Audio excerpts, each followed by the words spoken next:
Oye, ¿te parece que vamos a hacer un cambio de giro? Pero también le vamos a preguntar un poco, porque estamos en contacto con uno de los precandidatos presidenciales de Chile Vamos, Sebastián Sichel, exministro, recuérdalo, del gobierno de Sebastián Piñera también, y quien está en contacto con nosotros vía Zoom. Muchas gracias, Sebastián, por este contacto. Muy buenos días. Buenos días, ¿cómo están? Muy bien, Muy ¿cómo está bien. usted? Preocupados acá nomás, pero bien, dentro de todo. Como todos preocupados, tenemos que cuidarnos mucho, la situación está crítica. Depende de esto mucho lo que hagamos los ciudadanos también. Pega tiene el gobierno, pero pega a nosotros de como comunidad tomar las decisiones correctas en nuestra vida diaria para no contagiarnos. Exactamente. ¿Qué le pareció las últimas propuestas del gobierno en términos de medidas de confinamiento y esta crítica general que ha existido de parte de los expertos, de la comunidad médica, hacia la gestión que ha tenido el presidente Piñera? Fíjate que el Colegio Médico y en líneas generales ellos dicen la vacunación bien, pero en líneas generales la comunicación de riesgo, las medidas no han estado a la altura porque estamos en una situación bastante crítica en el país. ¿Cuál es su postura hoy día, viéndolo un poquito más de arriba como candidato? Viéndolo afuera del gobierno. Claro, viéndolo afuera del gobierno. Claro. Oye, dos cosas, voy a partir al revés. Lo primero, lo de los ciudadanos. Yo creo que nosotros siempre esperamos que los gobiernos nos aclaren casi lo básico, que es si podemos no salir, no salgamos, y si podemos evitar los contagios, lo evitemos. ¿Por qué lo digo? Porque creo que aquí hay dos patas de responsabilidad. Normalmente los que nos contagiamos somos los seres humanos que muchas veces tomamos conductas que nos ponen peligrosamente al riesgo. Yo estuve hace unos meses en La Serena cuando estábamos con los contagios más altos y veía lo que pasaba en la calle principal y decía, aquí nos estamos exponiendo innecesariamente. Y después la medida del gobierno, también para evaluarlo. Yo creo que lo simple siempre es más fácil, y creo que el gobierno en general ha hecho un trazado de medidas efectivas, pero con un nivel de complejidad que muchas veces cuesta entenderlo. A mí yo todavía no entiendo qué es la diferencia entre el paso 2 y paso 3, que hay que escribir, leer como manuales, y yo tiendo a creer que son mucho mejores las medidas simples y masivas, y yo creo que tenemos que avanzar cada día más a medidas que nos lleven al confinamiento, con una diferencia a lo que pasaba antes. Cuando yo estaba de ministro, uno no sabía cuándo terminaba la pandemia. Hoy día por lo menos hay un horizonte de término por la vacunación, por lo tanto confinar hoy día es solo proteger las vidas, porque probablemente a fines de junio, entre mayo y junio, vamos a estar saliendo de la pandemia, y por lo tanto esta medida sí tiene una fecha de término como no nos pasaba antes. Ahora, ¿qué te parece la comunicación sociales que nos permita estar confinados? Si no, al final lo que estamos haciendo es pan para hoy, hambre para mañana. ¿Y la comunicación de riesgo, qué te parece? Que también ha sido súper criticada por parte de los expertos, fundamentalmente.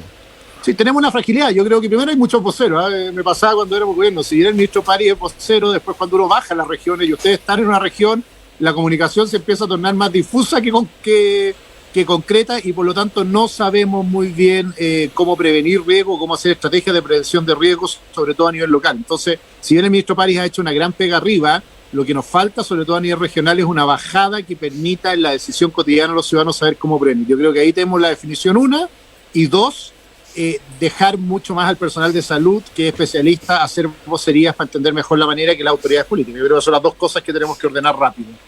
Sebastián, se lo pregunto porque usted, como ex parte del gobierno, ex ministro, la toma de decisiones cuando se refieren al tema de la pandemia, pesan mucho algunas otras presiones o lobbies, por ejemplo, del sector empresarial. Por ejemplo, se habló mucho de que esta bajada de la medida de la suspensión de los permisos de vacaciones tenía que ver con una presión de los empresarios, de los supermercados. ¿Pasa eso? ¿Es cierto? ¿Hay presiones? No, mira, yo la verdad lo vi poco. Quiero decir que son otras cosas los que pasan. Uno tiende a ser absolutista cuando está afuera, y cuando está adentro siempre tiene distintas...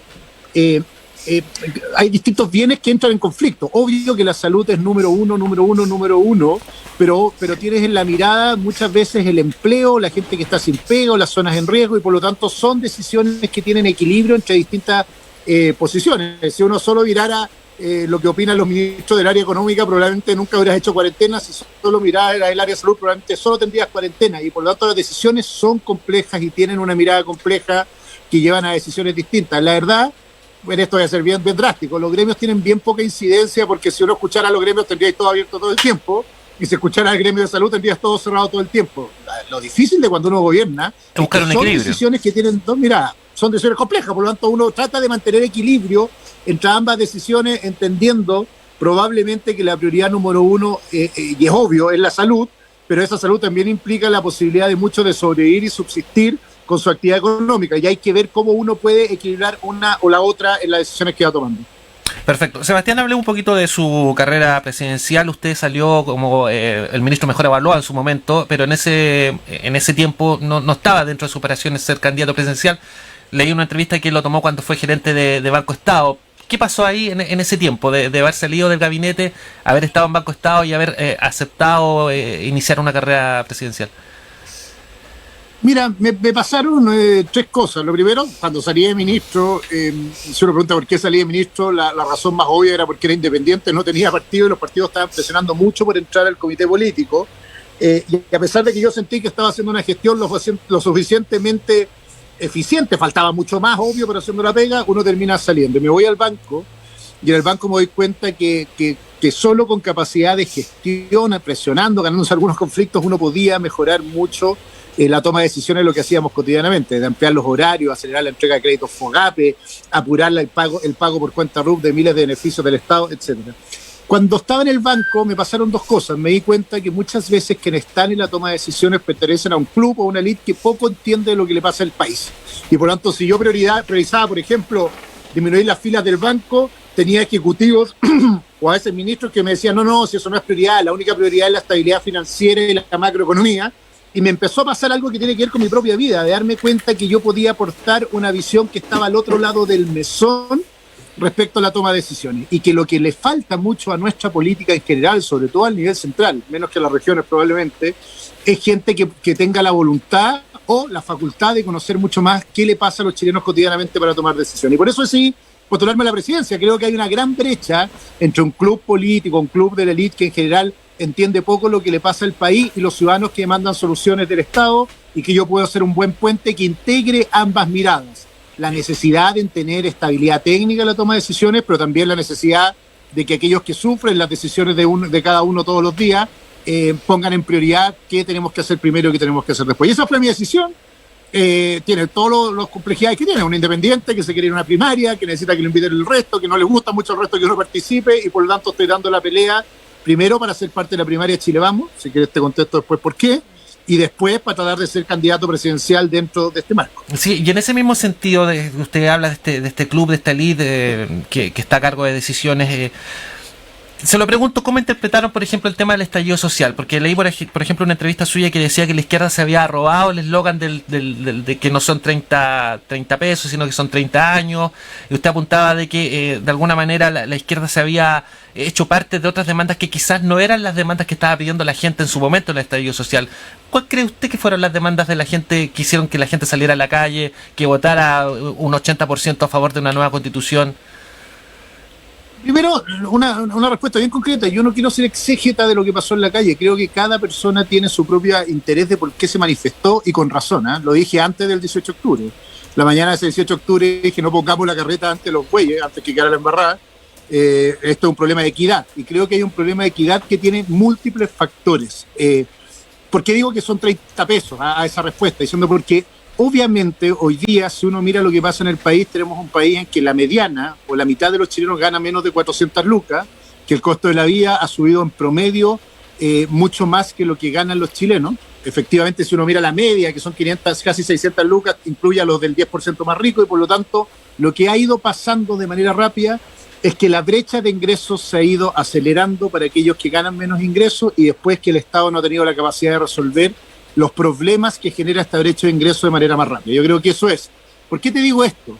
Porque creo que lo que no podemos hacer, izquierdas y derechas en esto, me da lo mismo, es decir, en realidad lo que los chilenos aspiraban era lo que yo estoy aspirando. Mira, un cambio de modelo, mira, en realidad más crecimiento, que son las interpretaciones cómodas. En realidad lo que están demandando es que su vida y su calidad de vida ha ido decayendo en el transcurso del tiempo, porque sus ingresos no le dan para tener la calidad de vida que ellos esperaron cuando en grande, y que tenemos que resolver primero esa brecha para poder de alguna forma llegar a la segunda respuesta. Yo soy de aquellos que votó a prueba, que lo dije públicamente, no tengo ni un rollo con eso, y creo que se nos está abriendo un nuevo camino, pero ese nuevo camino no puede secuestrar lo básico, que tenemos un problema de ingresos, tenemos un problema de la calidad de Estado y la presencia del Estado, y que si no resolvemos ese camino, podemos otra vez darle la espalda a los ciudadanos diciendo que el verdadero debate tiene que ver con otras cosas que no están en esa agenda corta. Mientras tengamos un país que la mitad de los chilenos gana 400 lucas y el 25% de nuestra economía sea informal, es gente que no tiene ni una protección y vive el día,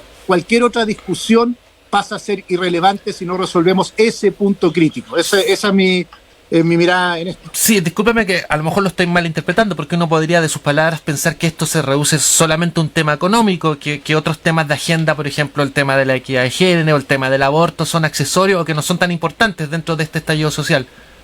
No, todo lo contrario. Cuando yo digo el tema de equidad, y por eso uso la palabra equidad, me refiero a dos cosas. La primera es la inclusión por ingresos, que es obvia. La pobreza ya genera exclusión natural, pero la segunda forma es la inclusión por opciones de vida, ¿cachai? Que tiene que ver con algo que la sociedad, opciones de vida o más bien por condiciones de vida, y por lo tanto lo que hemos hecho en general es crear una sociedad que está construida para un mundo perfecto que no existe, para aquellos que ganan más de $1 millón y para aquellos que son hombres católicos promedio en Chile.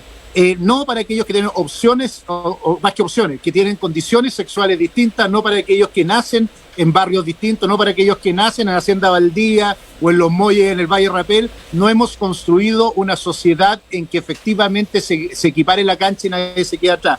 Obvio que el factor ingresos es el primer factor, pero los otros factores son igualmente determinantes. Por eso hablé tanto del Estado presente. Es el Estado el que permite que nadie se quede atrás. No, tú me preguntaste por ingreso, me quedé pegado en ingresos, pero sí, creo que el gran desafío es que cada uno pueda desarrollar, por eso soy liberal, desarrollar su proyecto de vida independiente del lugar donde nace o independiente en general de lo que la sociedad determina que sea nuestro proyecto de vida. Y por lo tanto, creo que ese es exactamente el rol del Estado, que nadie se quede atrás. Una vector es ingreso, otro es inclusión, en todas las dimensiones de la palabra, y el tercero, que también tiene que ver con el desarrollo regional, opciones de vida desde lo rural a lo regional respecto a lo que pasa en Santiago. Ahora, Sebastián, quería hacerte un cambio porque a mí la sensación que me queda del discurso que planteas a continuación es una derecha bastante más liberal, digamos, bastante más hacia el centro, incluso con algunos planteamientos sociales que incorporas dentro de tu discurso. No quiero catalogarlo, no quiero que te sientas tampoco una derecha light, ya, digámoslo de esa forma, para que la gente me pueda entender en la casa. Pero ¿cuánto de eso es interpretable dentro de tu coalición, digamos? Como algo o que vaya a producir este clic para poder decidir por una opción como la tuya. La adhesión, claro. O tu adhesión básicamente está marcada por lo que tú puedas crecer incluso hacia la democracia cristiana, hacia otros partidos, digamos, de centro. Mira, para responderlo bien simple, yo me siento un centro reformista dentro de la centro derecha. Esa es mi posición. Yo obviamente es el eje de esta coalición, más a la izquierda que los que están a la derecha, es obvio. Y ahí viene mi historia política. Y yo creo que además una centro derecha moderna tiene que abandonar hace rato el espacio de la resistencia a los cambios y más bien tiene que encarnar un espíritu del reformismo. Yo tengo una diferencia con la izquierda probablemente, que siento que se fue mucho más hacia la idea de la reestructuración o refundación. Y esa es mi diferencia ideológica, pero yo estoy parado donde estoy, que en esta alternativa reformista. ¿Cómo se resuelve esto? En una coalición mayoritaria diversa, probablemente en una primaria. Esas son las tesis que están en juego. Espero ser yo quien lidere la construcción de la coalición de esta centro derecha en alianza con el centro, de manera que este sea el eje político. Y si lo pierdo, bueno, no fue así. Pero esa es la gracia de la democracia en las alternativas hacia adelante. Una de las grandes reflexiones que yo tuve es ¿por qué no hacerlo solo? Esta es la pregunta 2. ¿Por qué no tratar de construir un centro político solo, lanzarse a primera vuelta, seguir caminando? Pero probablemente mi experiencia de gobierno me dejó una convicción. Nuestra crisis del país también tiene que ver con la gobernabilidad, con la atomización del sistema político, con la incapacidad de construir grandes mayorías, con el exceso de caudillismo.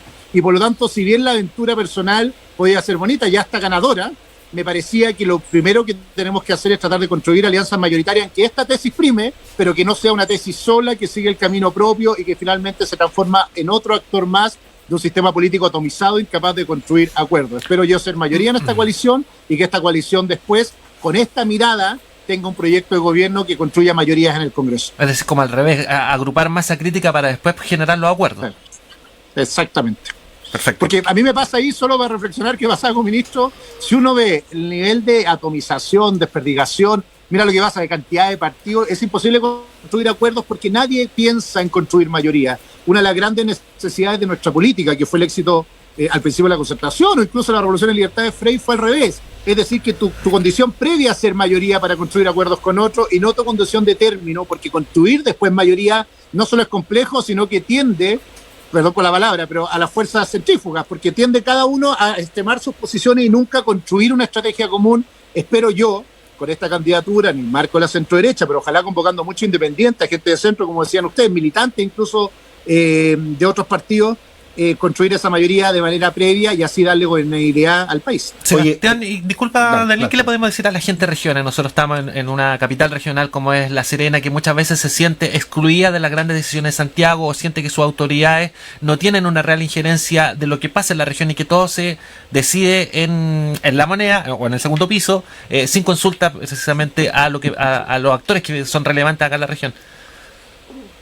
Dos cosas. He tenido la fortuna de conocer mucho la región, y no como turista. Conozco el Valle Rapel completo, el Valle Carén completo, el Valle Río Hurtado completo, todo Valle. Durante casi 8 años realicé trabajos voluntarios en el territorio rural de la región, desde Barraza hasta Camarico, para poner en Ovalle y Puritaqui también me tocó. Y creo que es una región en que la vocación regional es más importante incluso que la vocación nacional. Y quiero decirlo que es súper importante porque eso tiene que ver con la toma de decisiones adelante. Si uno no entiende que el problema del Rapel con la uva Flame es un problema estratégico para el desarrollo del país, que son formas de vida y por lo tanto que condenar al agricultor que produce uva Flame a que no pueda exportar finalmente es un problema de desarrollo y no solo un problema económico, no entiende finalmente cuál es el desafío del país en el mediano plazo. ¿Por qué digo esto? Primera reflexión, porque necesitamos gobiernos que entiendan a las regiones de manera, con su propia identidad y entiendan el valor de las regiones con esa identidad, que no traten de transformar todo en pequeños Santiagos, por decirlo de alguna forma, sino que entiendan la diversidad del territorio como una oportunidad de la estrategia de desarrollo hacia adelante. Para decirlo rápido, Chile para ser desarrollado necesita entender que todo el potencial emprendedor de cada uno de los valles o todo el potencial emprendedor de los pescadores de la zona norte de la región son vitales para agregar valor a nuestra economía y no al revés. No es que tenga que suprimir esta forma de emprendimiento y traerlos industrialmente hacia La Serena y a Santiago finalmente, sino que al revés tengo que tener instrumentos de fomento, exenciones tributarias, una estrategia de desarrollo que incorpore esa región. Yo tuve la ventaja en Corfo de lanzar en Río Hurtado el programa Acelera, que era eso, que era básicamente decir que lo que más me interesaba es que hubiera 100 empresas del territorio de la región que duplicaran sus ventas para que el territorio se desarrollara. Segundo, entonces, en lo económico es un Estado que hace incentivos para la instalación y para el desarrollo de la región y que no es neutro, que dice a mí me interesa más que se desarrolle una región que se desarrolle las áreas metropolitanas. La segunda cosa es lo político, ¿sí? Que es casi el absurdo, y que yo, cuando era presidente del banco, decía, ¿por qué yo estoy decidiendo acá cuántas cajas va a haber en la sucursal de La Serena Norte? Y era absurdo, llegaban al directorio y decían, ¿por qué esto no se puede decir a nivel regional si ahí saben los flujos? O sea, bueno, esto es la maldición del Estado chileno, que cualquier decisión territorial siempre llega al nivel central y por lo tanto va a haber que centralizar toda la toma de decisiones, particularmente a los municipios y a las agencias regionales. ¿Qué significa en la práctica? Es ridículo que en La Serena el alcalde, para poner un semáforo, tenga que pasar al SECTRA y del SECTRA al Ministerio de Transporte. Lo obvio es que quien decide dónde se pone un lomo toro o los semáforos del alcalde, y quien decide cuántas cajas tiene un banco es la gente del banco y no el nivel central, y eso significa cambios reglamentarios profundos.